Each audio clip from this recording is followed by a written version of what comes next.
মোহাম্মদ ইউনূস সাহেব ভালো মানুষ, তাকে বিচারিক ঝামেলা করা হচ্ছে এবং উনি তার বিরুদ্ধে কোনো সাইন করবেন না, এটা হঠাৎ করে উনি বললেন।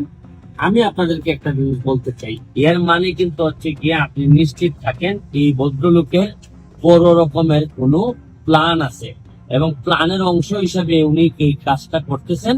এটা আমি আপনাদের সামনে একটু নিশ্চিত করতে চাই। আমি আপনাদেরকে একটা কথা বলতে চাই, ডক্টর মোহাম্মদ ইউনূস যখন প্রথমে নোবেল পান, প্রথমে আমরা সবাই কিন্তু আনন্দিত হয়েছি, কিন্তু একটা কারণ এখন পর্যন্ত আমি মিলাইতে পারি নাই, যে ক্ষুদ্র ঋণ সুদের ব্যবসা করে একটা মানুষ কিভাবে নোবেল পায়।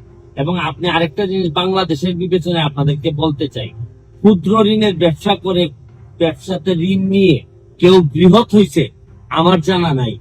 আমার জীবনে আমি কোনোদিন দেখি নাই যে অন্য দেশের একটা আইনি ব্যবস্থায় কোনো মামলা হইলে এইটা স্থগিতের কোনো আবেদন জানানো যায়। সর্বোচ্চ আমরা কি করি, আমরা বলি যে অবশ্যই যেন তাকে ন্যায় বিচার নিশ্চিত করা হয়। কিন্তু আমি পৃথিবীতে কোনো এইরকম সভ্য ব্যবস্থায়, সমাজ ব্যবস্থায়, গণতান্ত্রিক প্রক্রিয়ায় কোনোদিন আমি দেখি নাই যে কেউ আইসা আগেই বলে যে এই বিচার প্রক্রিয়া স্থগিত করতে হবে।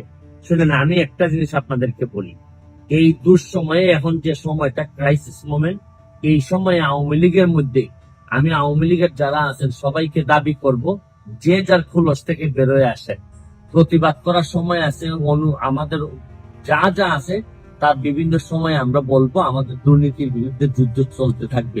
কিন্তু এখন মনে রাখবেন যে জননেত্রী শেখ হাসিনা, আমি বারবার বলছি যে উনি যদি না থাকেন তাহলে আমাদের মতো মানুষের প্রতিবাদ করার সাহসও থাকবে না।